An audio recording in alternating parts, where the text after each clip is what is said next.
Hello everyone, আসসালামু আলাইকুম। Bengali blogger বর্ষা YouTube channel থেকে সকলকে জানাচ্ছি অফুরন্ত ভালোবাসা এবং শ্রদ্ধা। সকলে কেমন আছেন? আশা করছি সকলে অনেক ভালো আছেন এবং সুস্থ আছেন।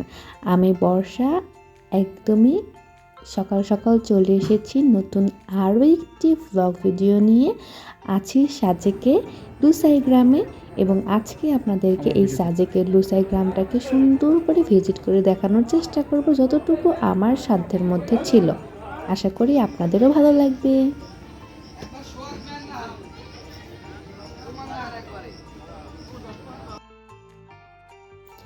সো এইটা হচ্ছে লুসাই গ্রামে ঢোকার মেইন রাস্তাটা। এই যে ছোট ঘর দেখতে পাচ্ছেন, এখান থেকে আর কি লুসাইদের যে ট্র্যাডিশনাল পোশাকটা আছে, এখানে 100 টাকা দিয়ে সেই পোশাকটা নিয়ে তারপরে এই যে ছোট্ট লেখা আছে যে ঐতিহ্যবাহী লুসাই গ্রাম, এর ভিতরে দিয়ে প্রবেশ করতে হবে লুসাই গ্রামের ভিতরে। আর হাতের বাম দিকে কিন্তু মসজিদটা, যেটা গত ভিডিওগুলোতে আপনারা দেখেছেন, এবং ওইখানে কিন্তু আমি উঠেছিলাম মেঘ ধরার জন্য রাত্রেবেলা। আর এইটা হচ্ছে লুসাই গ্রাম। লুসাই গ্রামটা আসলেই অনেক সুন্দর, ভিতরে তো দেখতে পেরেছেন, আরও দেখবেন আরও সুন্দর সুন্দর ভিউ আছে। লুসাই গ্রামটা এতটা সুন্দর যে মুখে আপনাকে বর্ণনা করতে হবে না, আপনাকে এসে নিজের চোখ দিয়ে দেখে চোখ এবং মন দিয়ে অনুভব করতে হবে।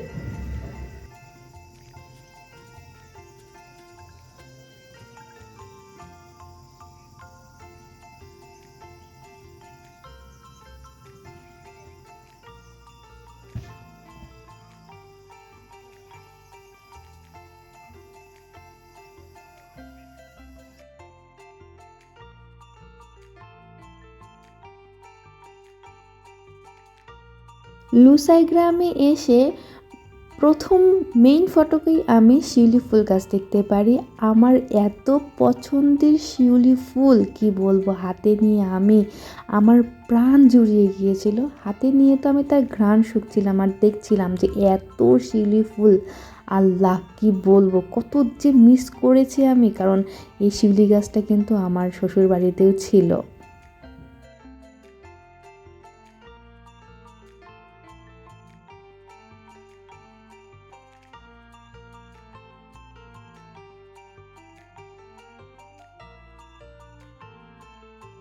এইখানে কিছু লুসাইদের মূর্তি তৈরি করে রাখা আছে, সেই সাথে মূর্তির পাশে বাংলা দিয়ে সুন্দর করে বর্ণনা করে দেওয়া আছে যে তাদের ঐতিহ্যবাহী কিছু ট্র্যাডিশনাল নিয়ম নীতিগুলা, সেগুলো দেখছিলাম। আর এইখানে কিন্তু অনেক সুন্দর দোলনা আছে, জুমঘর আছে। আমি জুমঘরের ভিতরেও গিয়েছিলাম, অনেক ভালো লেগেছিল আমার জুমঘরের ভিতরে গিয়ে। কাঠের তৈরি, বাঁশের তৈরি, আমি একটু নড়বড় টাইপের হয়ে গেছিলাম, মনে হচ্ছিল যে হয়তো বা ছিঁড়ে পড়ে যাব বা ভেঙে পড়ে যাবে, এরকম অবস্থা।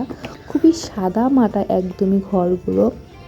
ওরা প্রায় সব জায়গাতেই আগুন রাখার চেষ্টা করেছে, বা আগুন জ্বালানোর জন্য বাঁশ খড়ি এগুলো রাখার চেষ্টা করেছে।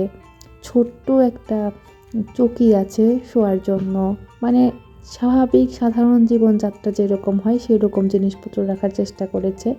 দেখে খুবই ভালো লাগছিল। আর এইখান থেকে বাইরে নিচে পাহাড়ের দৃশ্যগুলো কিন্তু অসাধারণ, অস্থির লেভেলের ভিউ পাওয়া যায় এখান থেকে। মনের একটা শান্তি পাওয়া যায় দূরে পাহাড়গুলো দেখতে, মেঘ দেখতে, এবং শহরের কোলাহল থেকে একদম ফ্রেশ প্রাকৃতিক যে একটা বাতাস, স্নিগ্ধতা, সেটা কিন্তু আসে। আর ওই যে নিচে দেখেন সবাই লুসাইদের কস্টিউম পরে কিন্তু ছবি উঠছে, উপরে নিচে সবাই আছে। একটু পরে নাচও হবে, সবাই নাচবে, সেগুলো আমি দেখব। আমার খুবই ইচ্ছা ছিল যে আমিও লুসাইদের ড্রেস পরবো, কিন্তু সামহাও হয়ে ওঠেনি। কারণ আমাদের যে গাইড ছিল, আমাদের সাথে কয়েকজন গাইড ছিল, তারা অলরেডি এখানে গাইড নিয়ে গ্রুপের সবাই নিয়ে ঘুরে গিয়েছিল। আর আমার হাতে মাত্র অল্প একটু সময় ছিল, কারণ একটু পরেই হচ্ছে আমাদের চাঁদের গাড়ি চলে যাবে এই সাজেক ছেড়ে। তো হাতে যে শর্ট টাইম ছিল, ওই শর্ট টাইমের মধ্যেই চেষ্টা করেছি একটু ঘুরে ঘুরে দেখার জন্য। একা এসেছিলাম, নিজের যেহেতু এটা গাইডের মধ্যেই ছিল টাকাটা, কিন্তু যেহেতু দল ভেঙে এসেছিলাম এই জন্য নিজের টাকা নিজেই দিয়ে এন্ট্রি ফি দিয়ে ভিতরে আসতে হয়েছিল। এই জন্য অত শর্ট টাইমে আর কি এই ড্রেসটা পরা হয়নি, আমার আফসোস। যদিও আমি কোনো দিন আবার এই সাজেকে আসি আমি অবশ্যই লুসাইদের ড্রেস পরবো।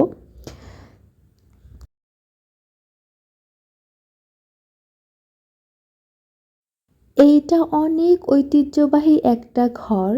এইটা সম্পর্কে অনেক সুন্দর করে বাংলাতে বিবরণ দেওয়া আছে। ১৬ বছর বয়সের যুবকেরা এখানে আসতো এবং তারা এখানে থাকতো, অনেক নিয়মগুলা পালন করতো। এগুলাই ওই সাদা বোর্ডে সুন্দর করে বাংলা দিয়ে লেখা আছে।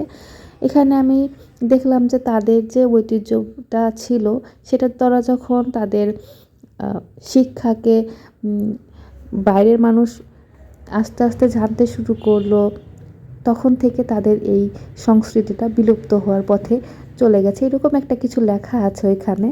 তো এটা দেখলাম।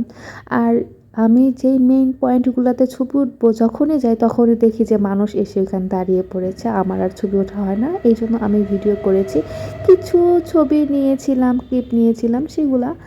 আর দূর থেকে আমি সবার নাচ দেখছিলাম, ভিউগুলো নিচ্ছিলাম, খুবই সুন্দর অমায়িক দৃশ্য, কি বলবো, চোখে হারানোর মতো দৃশ্য সব। এখানে কিন্তু দোকানদার ছাড়াও দোকান আছে যেখানে আপনি টাকা জমা দিয়ে নিজের ইচ্ছে মতো যে কোনো পণ্য নিতে পারবেন। এখান থেকে আমি কলাটা নিয়েছিলাম কারণ পাহাড়ি কলা খেতে অনেক মজা ছিল, আর সেই সাথে ঠান্ডা পানিও ছিল, যেহেতু অনেকটা পথ হাঁটতে হয় তো পানি খেতেই হবে, পানিটাও নিয়েছিলাম। বেসিক্যালি কিছু ছিল না কারণ ওখানে শুধু বাচ্চাদের আইটেমগুলো ছিল, চকলেট, চিপস, বিস্কিট এগুলো ছিল।